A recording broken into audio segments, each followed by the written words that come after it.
arrancando unos minutitos, un minutito antes, una noche interesante para charlar como lo hacemos todos los martes y todos los jueves de política, de actualidad, y en este caso con colegas, con compañeros del canal, como es Rolando Graña, al cual te agradezco, Rolando, que hayas venido, Johnny Viale, Matías Tombolini, y una persona muy particular para hablar, porque habla con consistencia, Navarro, el Chino Navarro. La sensación que tengo es que primero dialogás con todo el mundo. Si bien sos una persona que apoya este proyecto de país, o sea, sos un kirchnerista, podríamos decir, que defiende con fervor, pero hablas con todos y rastreado, he tratado de entenderte un poco más para poder charlar esta noche y me he encontrado con que le has dado nota a La Nación, le has dado notas a Clarín, le das nota a Infonews, le das nota a Página 12, o sea que sos un tipo amplio y discutís, Chino, o sea, te abrís a discutir. Está bueno poder conversar un poco de la actualidad, podés, por supuesto, discutir, pelear, podemos enojarnos, pero por lo menos hablás, ¿no? O sea, y das la chance a otros a que puedan conversar con vos. Así que te agradezco que estés esta noche. Vamos a pasar por todos los temas: elecciones, política, reelección, lo que tengan ganas. Y además, mesa de periodistas, Mati, Rolo, Johnny, lo que tengan ganas, por favor. ¿Es así? ¿Defino bien? O sea, ¿no tenés ningún prurito en darle una nota a La Nación, más allá de que seas o estés del otro lado?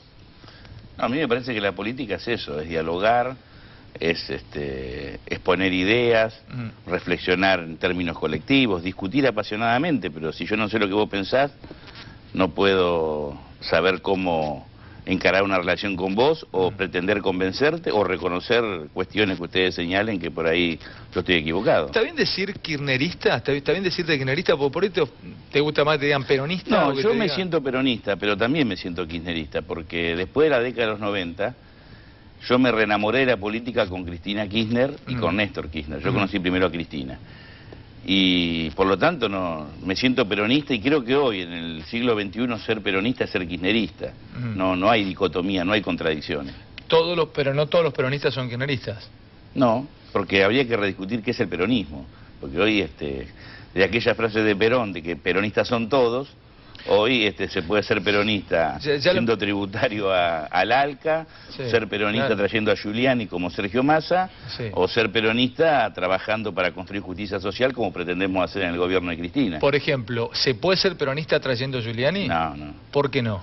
Porque Giuliani es un hombre de derecha, digamos. Pero el peronismo también abreva en la derecha. No es cierto. El peronismo es un movimiento que nace en la década del 40, absolutamente heterogéneo, donde hay desde sectores que vienen del anarquismo, el comunismo, el socialismo, el radicalismo irigoyenista, sectores nacionalistas, pero que tenían una idea de nación, de independencia, de justicia social, y que luego se va conformando en una síntesis a partir del liderazgo de Perón. Está bien, Chino, pero el peronismo, una parte del peronismo de los 70, el peronismo sindical, era un peronista que abrevaba en la derecha. Y Menem no era radical. Está bien, pero justamente hablamos de ese peronismo, primero tiramos algunos nombres. Deberíamos definir qué es derecha. Porque cuando decimos Menem, y uno habla de peronismo ortodoxo, que es lo que dice peronismo derecha en los 70, allá hay una puja con los sectores de la juventud peronista, pero si uno lee el plan económico de la CGT, era un plan económico nacional, de desarrollo, de trabajo, de pleno empleo, salarios altos, justicia social. Desarrollista. Menem fue neoliberal. En los 90 se aplicó el neoliberalismo, y el estado de bienestar que se construyó en el peronismo se destruyó en los 90. Destruimos el Estado y el aparato productivo en nombre del peronismo. Por eso habría que rediscutir qué es peronista y qué es de derecha. Pero perdón, Chino, vos dijiste Massa lo trae a Giuliani, no es peronista. Ustedes también lo tienen a Milani y lo tienen a Berni dentro del esquema de seguridad. Hablando puntualmente de seguridad. Pero no podés comparar. Primero, digamos quién es Giuliani. Giuliani fue un alcalde de Nueva York que desarrolló una política en la década de los 90 que se denominó tolerancia cero. Y bajó los índices criminales de Nueva York. Lo que no se dice, ni cómo lo bajó, ni cuáles fueron las verdaderas causas de las bajas de los índices de inseguridad en Nueva York. Primero, Giuliani desarrolló una política contra los inmigrantes, contra los latinos, contra los afroamericanos, contra los sin techos. En el gobierno de Giuliani aumentó un 60% las quejas de la sociedad de Nueva York respecto a los excesos policiales. Y en otras ciudades, como Boston, por ejemplo, donde el plano se llamaba tolerancia cero, se llamaba cese del fuego, los índices bajaron más que en Nueva York. Con otra sociedad, es Nueva Inglaterra, es otra característica de la sociedad. Sí, es cierto, Boston es diferente a Nueva York, pero el Gran Boston tiene características parecidas a lo que puede ser el Bronx o puede ser Harlem. Sí. Pero ¿por qué bajó en Boston, en Nueva York y en todo Estados Unidos? Porque después del gobierno de Reagan, que había arrasado con la economía norteamericana, el neoliberalismo, Reagan, Thatcher, el gobierno de Clinton generó un crecimiento y una equidad, que esa es la principal causa de la baja de los índices de inseguridad en Nueva York y todo Estados Unidos. Pero y traemos acá a Giuliani, acá a Giuliani como si fuera un gran solucionador del problema de seguridad. Si entre Boston y Nueva York hay diferencia, imagínate entre Nueva York y el Gran Buenos Aires. Pero justamente, siguiendo el paralelo de Giuliani, acá también hubo 10 años de mejora en el ingreso de vastos sectores de la población. Sin embargo, pareciera que no hay políticas activas para intervenir de manera inteligente sobre el delito. Por ejemplo, las villas, las bandas armadas, los narcos, el narcotráfico creció exponencialmente durante la década del kirchnerismo, las villas aumentaron exponencialmente durante la década del kirchnerismo, y estas son las dos cosas que generan las condiciones ideales para el crecimiento del delito. Lo que pasa es que de los 90 al 2000 ha habido un cambio, que es la irrupción del narcotráfico y la droga y una violencia inusitada que aún no se vivía en los 90, ni en Nueva York, ni en Buenos Aires, ni en ningún lugar del mundo. Y no es cierto que el kirchnerismo o el gobierno de Néstor y hoy de Cristina no ha desarrollado políticas contra la inseguridad. Porque crear 5 millones de puestos de trabajo, aumentar el Producto Bruto Interno, generar un mercado interno con un consumo importante, generar un salario más importante de América Latina, construir escuelas, construir equidad social, es una política, porque la seguridad no se combate solamente con cámaras, patrulleros, más policía. La expansión económica existió, pero pareciera que lo otro no... Y los índices de inseguridad, que si nos escucha alguna persona que ha sufrido un delito, o algún familiar o algún vecino se va a enojar conmigo, y tiene toda la razón del mundo. No lo digas, Chino, porque ¿lo vas a decir? Sí, lo voy a decir porque nosotros los políticos tenemos que decir la verdad, aunque a veces sea antipática. Son menores que en la década de los 90.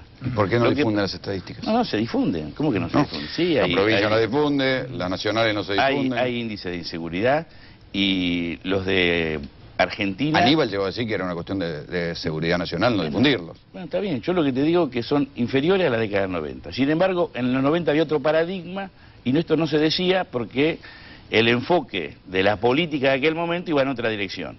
Y hoy, que la inseguridad existe, hay que combatirla, no se resuelve de un día para otro, no se resuelve de un año para otro, es una política de largo plazo, no se resuelve solamente con patrulleros y cámaras, es una política de desarrollo integral. Este gobierno la ha encarado.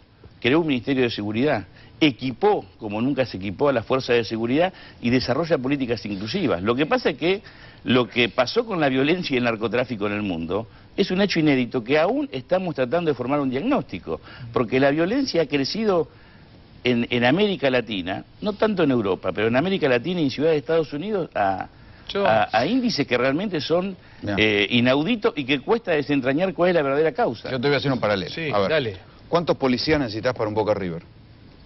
2000. 2000 y pico. ¿Cuántos gendarmes hay en todo el departamento de Orán? El juez de Orán, juez Reynoso, es el juez que más cocaína decomisa en la Argentina. Yo creo que él solo decomisa más cocaína que todos los demás jueces federales. ¿Cuántos gendarmes tiene que haber en ese lugar evitando que ingrese la cocaína? ¿Cuántos pondrías vos? En el departamento de Orán debería haber, no sé, me imagino que hay 10.000 gendarmes.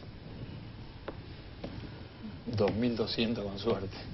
5.000, 7.000. Debe haber mucho menos, seguramente. 1.200. Claro. 1.200 gendarmes. ¿Y que al menos el año pasado había 1.200, por ahí hay menos. Claro. Está solo el juez. No, digo, hay una desmesura donde, si parece el lugar, que es el lugar por donde entra más cocaína en Argentina, nada más que 1.200 gendarmes, por lo menos, hasta la última vez que yo fui había 1.200. Ahora, yo quiero hablar una cosa, después vuelvo otra vez a este tema, pero vamos a hablarlo con Navarro, con el Chino Navarro, con ustedes. Porque... Decime Chino, no me digas Navarro. Chino, ok. Sí.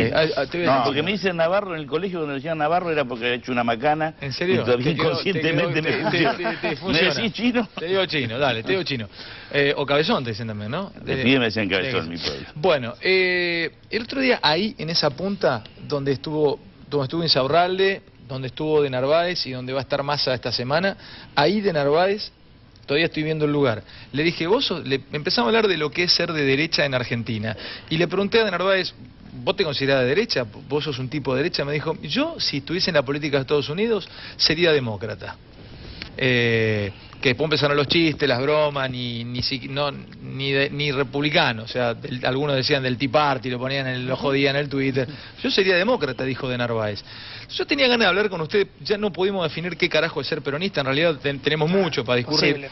Pero, ¿me pueden explicar un poco, podemos charlar, se lo pregunto primero al chino, qué es ser de derecha, qué es de derecha hoy en Argentina? ¿De Narváez es un tipo de derecha? ¿Massa es un tipo de la derecha? ¿Representa la derecha argentina? Empiezo preguntándole a cada uno, a ver, no sé, ¿qué pensás? Yo, antes de contestarte, sí, te quiero regalar un libro de Néstor. Dale. Pero sobre todo este de Galazo. Sí. Que tiene unas cuantas historias, una es de Scalabrini Ortiz. Sí.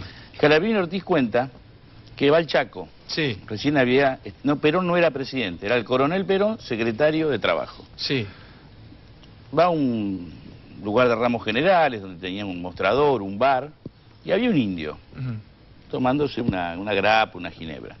Scalabrini le pregunta, ¿cómo anda? Y el indio le contesta, indio trabajando, patrón pagando.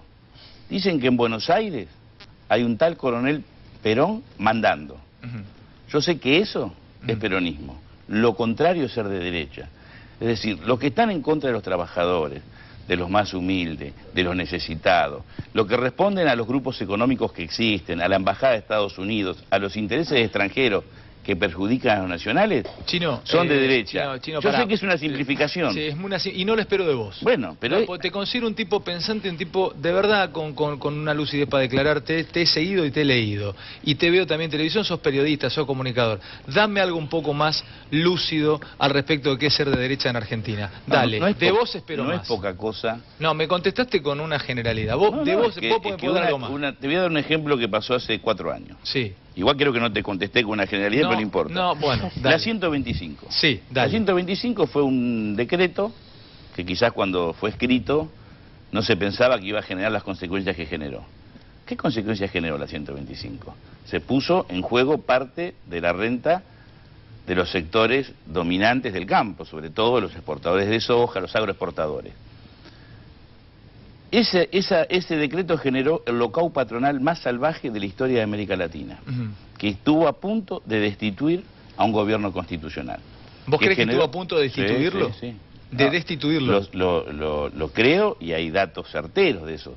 Se dijo en televisión, lo habló Biocati con Mariano Grondona en Canal 26 en un programa, se lo preparó a Cobos en una caravana triunfal a Mendoza para luego asumir, etcétera, etcétera.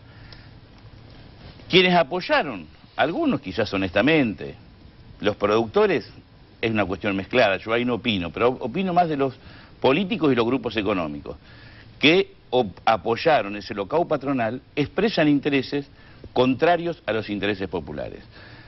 Vulgarmente, cuando uno dice de derecha, simplificando, esos intereses tienen que ver con intereses que son grupos económicos concentrados, extranjerizados, consecuencia de 50 años de retroceso, que sobre todo en los 90 se consolidaron, mientras que ser nacional y popular, ser peronista, ser buen radical, o ser un argentino que a lo mejor es independiente, pero quiere vivir una Argentina justa, es no ser de derecha.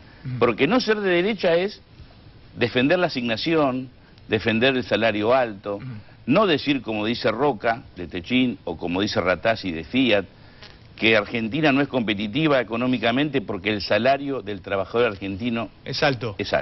Entonces, ¿quién es de derecha? El político que se sienta con Roca o que se sienta con Ratazzi a ver cómo lo conforma y no discute, como hablábamos al principio, debate apasionadamente para hacerlo entender que ellos son parte de esta Argentina a la medida que su riqueza la coparticipen, la distribuyen con el resto de los argentinos. Está bien.